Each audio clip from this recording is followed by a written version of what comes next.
Hi guys, welcome back to my YouTube channel that is Swapna's tutorial. So ನೀವೇನೇ ನನ್ನ ಚಾನಲ್ಗೆ subscribe ಆಗಿಲ್ಲ ಅಂದರೆ ಪ್ಲೀಸ್ ಸಬ್ಸ್ಕ್ರೈಬ್ ಆಗಿ, ವೀಡಿಯೋಸ್ನ ಲೈಕ್ ಮಾಡಿ, ಶೇರ್ ಮಾಡಿ, ಹಾಗೆ ಕಮೆಂಟ್ ಮಾಡಿ. ಸೊ ಇವತ್ತು ನಾನು ಓಲ್ಡಿಂಗ್ ಕಂಪನಿ ಅಕೌಂಟ್ಸ್ನ ಎಕ್ಸ್ಪ್ಲೈನ್ ಮಾಡ್ತಿದ್ದೀನಿ, ಓಕೆನಾ. ಸೊ ಈ ಒಂದು ಅಕೌಂಟ್ಸಲ್ಲಿ ನಾನು ಇದು ಬಂದುಬಿಟ್ಟು 4th ಸೆಮ್ಗಿರುವಂಥ ಒಂದು ಸಿಲೆಬಸ್, ಓಕೆನಾ.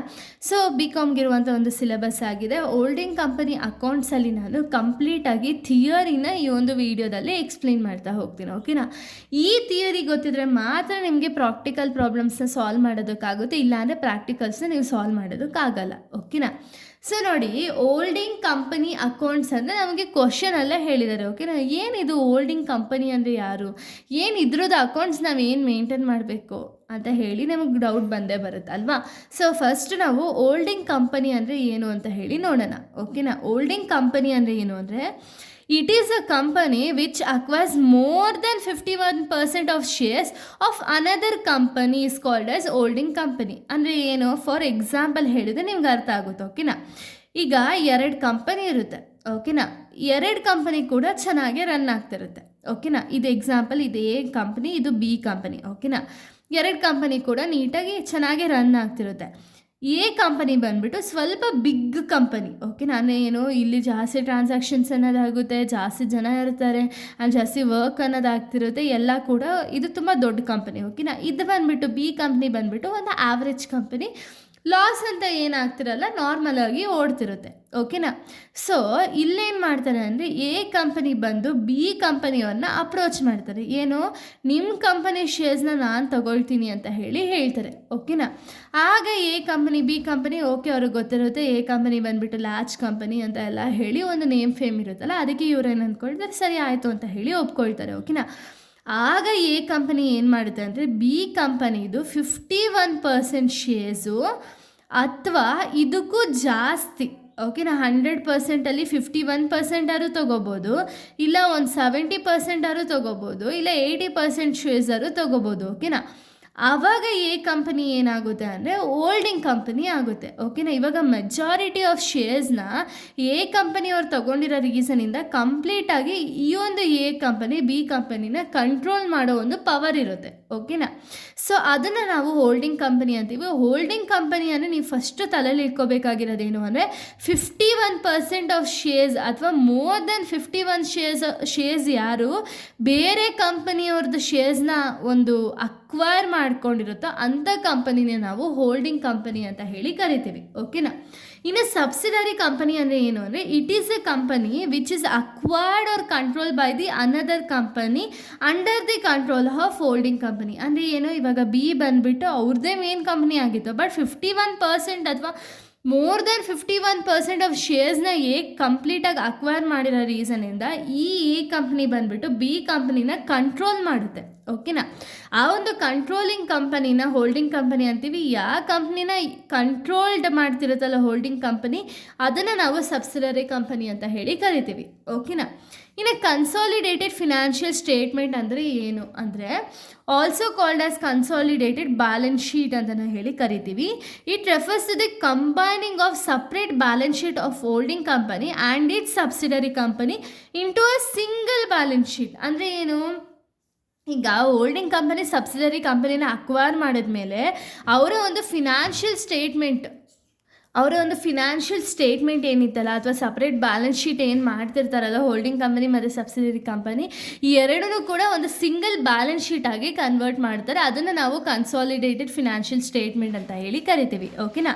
ಇಲ್ಲಿ ಸ್ಟೆಪ್ಸ್ ಇದೆ, ಒಂದು ಕನ್ಸಾಲಿಡೇಟೆಡ್ ಫಿನಾನ್ಷಿಯಲ್ ಸ್ಟೇಟ್ಮೆಂಟ್ನ ಪ್ರಿಪೇರ್ ಮಾಡಬೇಕಾದ್ರೆ ಸ್ವಲ್ಪ ಸ್ಟೆಪ್ಸ್ ಇದೆ, ಓಕೆನಾ. ಇಷ್ಟು ಸ್ಟೆಪ್ಸು ಕೂಡ ನೀವು 12 ಮಾರ್ಕ್ಸಿಗೆ ಮಾಡ್ತೀರಾ, ಇಲ್ಲ ಅಂದರೆ 5 ಮಾರ್ಕ್ಸ್ಗೆ ಅಥವಾ 4 ಮಾರ್ಕ್ಸಿಗೆ ಕೇಳಿದ್ರೆ ನಿಮಗೆ ಒಂದು 3 to 4 ಸ್ಟೆಪ್ಸ್ ಕಂಪಲ್ಸರಿ ಕಂಟ್ರೋಲಿಂಗ್ ಇಂಟ್ರೆಸ್ಟ್ವರೆಗೂ, ನಾನ್ ಕಂಟ್ರೋಲಿಂಗ್ ಇಂಟ್ರೆಸ್ಟ್ವರೆಗೂ ನೀವು ಮಾಡಲೇಬೇಕು. ಇದಾದಮೇಲೆ ಕ್ಯಾಲ್ಕುಲೇಷನ್ ಆಫ್ ಗುಡ್ ವಿಲ್ ಆಗಿರ್ಬೋದು ಅಥವಾ ಅನ್ರಿಯಲೈಸ್ ಪ್ರಾಫಿಟ್ ಆಗಿರ್ಬೋದು, ಇದೆಲ್ಲ 12 ಮಾರ್ಕ್ಸು ಕೇಳುವಂಥ ಒಂದು ಕ್ವಶನ್ಗಳು, ಓಕೆನಾ. ಸೊ ನೋಡಿ, ಫಸ್ಟ್ ಮೆಥಡ್ ಏನಿದೆ, ಕ್ಯಾಲ್ಕುಲೇಷನ್ ಆಫ್ ರೇಷಿಯೋನ ಫೈಂಡ್ ಔಟ್ ಮಾಡ್ತೀರಾ. ಹೋಲ್ಡಿಂಗ್ ಕಂಪನಿ ಎಷ್ಟು ಪರ್ಸೆಂಟೇಜ್ ಆಫ್ ಶೇರ್ಸ್ನ ಕಂಟ್ರೋಲ್ ಮಾಡ್ತಿದೆ ಆ್ಯಂಡ್ ಸಬ್ಸಿಡರಿ ಕಂಪನಿ ಎಷ್ಟು ಅಂತ ಹೇಳಿ ಫೈಂಡ್ ಔಟ್ ಮಾಡಿ ಅದರದ್ದು ರೇಷಿಯೋನ ಫೈಂಡ್ ಔಟ್ ಮಾಡ್ತೀರಾ. ಇದಾದಮೇಲೆ ಪ್ರೀ ಅಕ್ವಿಸೇಷನ್ ಪ್ರಾಫಿಟ್ ಅಥವಾ ಕ್ಯಾಪಿಟಲ್ ಪ್ರಾಫಿಟ್ ಅಂತ ಕರಿತೀವಿ, second step. Next post acquisition profit profit ಅಥವಾ ರೆವಿನ್ಯೂ ಪ್ರಾಫಿಟ್ ಅಂತ ಹೇಳಿ ಕರಿತೀವಿ.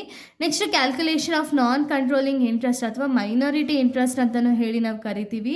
ಇನ್ನು calculation of good will, unrealised profit. ಓಕೆನಾ, ಇಷ್ಟು ಕೂಡ ಒಂದು steps in preparation of consolidated financial statement ಆಗಿದೆ. ಓಕೆನಾ, ಈಗ ಇದರ ಮೀನಿಂಗ್ನ ನೋಡ್ತಾ ಹೋಗೋಣ. ಏನಿದು ಪ್ರೀ ಅಕ್ವಿಸಿಷನ್ ಪ್ರಾಫಿಟ್ ಅಂದರೆ ಏನು, ನಾನ್ ಕಂಟ್ರೋಲಿಂಗ್ ಇಂಟ್ರೆಸ್ಟ್ ಅಂದರೆ ಏನು ಅಂತ ಹೇಳಿ ನೋಡ್ತಾ ಹೋಗೋಣ. ಓಕೆನಾ, ಸೊ ನೋಡಿ, ಕ್ಯಾಪಿಟಲ್ ಪ್ರಾಫಿಟ್ ಅಥವಾ ಪ್ರೀ ಅಕ್ವಿಸಿಷನ್ ಪ್ರಾಫಿಟ್ ಅಂದರೆ ಏನು ಅಂದರೆ it is a period before the shares are acquired by the holding company. ಅಂದರೆ ಏನು, ಈ ಪೀರಿಯಡ್ ಪ್ರೀ ಅಕ್ವಿಸಿಷನ್ ಅಂದರೆ ಏನು ಅಂದರೆ ಇವಾಗ ಹೋಲ್ಡಿಂಗ್ ಕಂಪನಿ ಏನಿರುತ್ತಲ್ಲ, ಈ ಕಂಪನಿ ಬಂದುಬಿಟ್ಟು ಎಕ್ಸಾಂಪಲ್ ಲೈಕ್ ಒಂದು ಕಂಪನಿ ಶೇರ್ಸ್ನ 6th June 2026 ಪರ್ಚೇಸ್ ಮಾಡಿರ್ತಾರೆ. ಓಕೆನಾ, ಸಬ್ಸಿಡರಿ ಕಂಪನಿದು. ಸೊ ಅದಕ್ಕೂ ಮುಂಚೆ ಏನಿರುತ್ತಲ್ಲ ಅಂದರೆ ಫಿನಾನ್ಷಿಯಲ್ ಇಯರ್ ಸ್ಟಾರ್ಟ್ ಆಗೋದೆ 1/4/2026 ಅಲ್ವಾ. ಸೊ ಅದಕ್ಕೂ ಮುಂಚೆ ಏನೇನೆಲ್ಲ ಒಂದು ರಿಸರ್ವ್ಸ್ ಆಗಿರಲಿ, ಪ್ರಾಫಿಟ್ ಆಗಿರಲಿ, ಸೊ ಅದನ್ನೆಲ್ಲನೂ ಕೂಡ ಇವಾಗ ಹೋಲ್ಡಿಂಗ್ ಕಂಪನಿ ಸಬ್ಸಿಡರಿ ಕಂಪನಿಗೆ ಪಾಲ್ ಇದ್ದೇ ಇರುತ್ತಲ್ವಾ. ಸೊ ಅಂದರೆ ಏನು, the period before the shares are acquired ಅಂದರೆ ಏನು, ಈ ಒಂದು ಪೀರಿಯಡ್ ಅಥವಾ ಒಂದು ಟೈಮ್ ಏನಿರುತ್ತಲ್ಲ, ಹೋಲ್ಡಿಂಗ್ ಕಂಪನಿ ಶೇರ್ಸ್ನ ಅಕ್ವೈರ್ ಮಾಡೋದಕ್ಕಿಂತ ಮುಂಚೆ ಏನು ಪೀರಿಯಡ್ ಇರುತ್ತಲ್ಲ ಅದನ್ನು ನಾವು ಪ್ರೀ ಅಕ್ವಿಸಿಷನ್ ಅಂತೀವಿ. ಪೋಸ್ಟ್ ಅಕ್ವಿಸಿಷನ್ ಅಂದರೆ ಉಲ್ಟಾ, ಆಫ್ಟರ್ ದಿ ಪೀರಿಯಡ್ ಆಫ್ ಒಂದು ಲೈಕ್ ಏನು ಅಕ್ವೈರ್ ಆದಮೇಲೆ ಏನು ಪೀರಿಯಡ್ ಇರುತ್ತಲ್ಲ ಅದನ್ನು ನಾವು ಪೋಸ್ಟ್ ಅಕ್ವಿಸಿಷನ್ ಅಂತೀವಿ. The reserves created by the ಒಂದು subsidiary company and the profit earn by the subsidiary company after the date of acquisition of shares called as post acquisition. ಅಂದರೆ ಏನು, ಬಿಫೋರ್ ಏನು ಪ್ರಾಫಿಟ್ ರಿಸರ್ವ್ ಅರ್ನ್ ಆಗಿರುತ್ತಲ್ಲ ಅದನ್ನು ನಾವು pre acquisition ಅಂತೀವಿ. After acquisition ಆದಮೇಲೆ ಏನು profit earn ಆಗಿರುತ್ತಲ್ಲ ಅದನ್ನು ನಾವು ಪೋಸ್ಟ್ ಅಕ್ವಿಸಿಷನ್ ಅಂತ ಹೇಳಿ ಕರಿತೀವಿ. ಓಕೆನಾ, ಇನ್ನು ನೆಕ್ಸ್ಟ್ ಬಂದುಬಿಟ್ಟು ನಾನ್ ಕಂಟ್ರೋಲಿಂಗ್ ಇಂಟ್ರೆಸ್ಟ್ ಅಥವಾ ಮೈನಾರಿಟಿ ಇಂಟ್ರೆಸ್ಟ್ ಅಂದರೆ ಏನು ಅಂತ ಹೇಳಿ ನೋಡೋಣ. ಓಕೆನಾ, ಈಗ ಒಂದು ಹೋಲ್ಡಿಂಗ್ ಕಂಪನಿ ಇದು ಹೋಲ್ಡಿಂಗ್ ಕಂಪನಿ, ಓಕೆನಾ, ಪಿ ಅಲ್ಲ ಹೆಚ್ಚು, cannot purchase all the shares of it subsidiary company where some shares of subsidiary company are held by the outsider.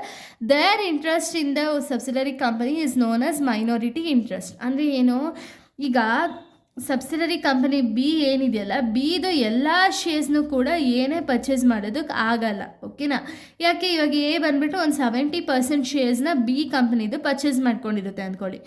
ಇನ್ನು ರಿಮೈನಿಂಗ್ 30% ಏನಿದೆಯಲ್ಲ ಇದು ಯಾರೋ ಬೇರೆಯವ್ರು ಪರ್ಚೇಸ್ ಮಾಡಿರ್ಬೋದು ಅಲ್ವಾ, ಬಿ ಕಂಪನಿ ಶೇರ್ಸ್ನ ಬೇರೆಯವ್ರು ಪರ್ಚೇಸ್ ಮಾಡಿರ್ಬೋದು. ಸೊ ಇದಕ್ಕೇನು ಇಂಟ್ರೆಸ್ಟ್ ಕೊಡ್ತಾರಲ್ಲ ಅದನ್ನು ನಾವು ಮೈನಾರಿಟಿ ಇಂಟ್ರೆಸ್ಟ್ ಅಂತ ಹೇಳಿ ಕರಿತೀವಿ. ಓಕೆನಾ, ಇಷ್ಟು ಗೊತ್ತಿದ್ರೆ ಸಾಕು, ನೀವು ಪ್ರಾಬ್ಲಮನ್ನು ಆರಾಮಾಗಿ ಸಾಲ್ವ್ ಮಾಡ್ತಾ ಹೋಗ್ಬೋದು. ಸೊ ಪ್ರಾಬ್ಲಮ್ಸ್ನೆಲ್ಲ ನಾನು ನೆಕ್ಸ್ಟ್ ವೀಡಿಯೋದಲ್ಲಿ ಎಕ್ಸ್ಪ್ಲೈನ್ ಮಾಡ್ತಾ ಹೋಗ್ತೀನಿ.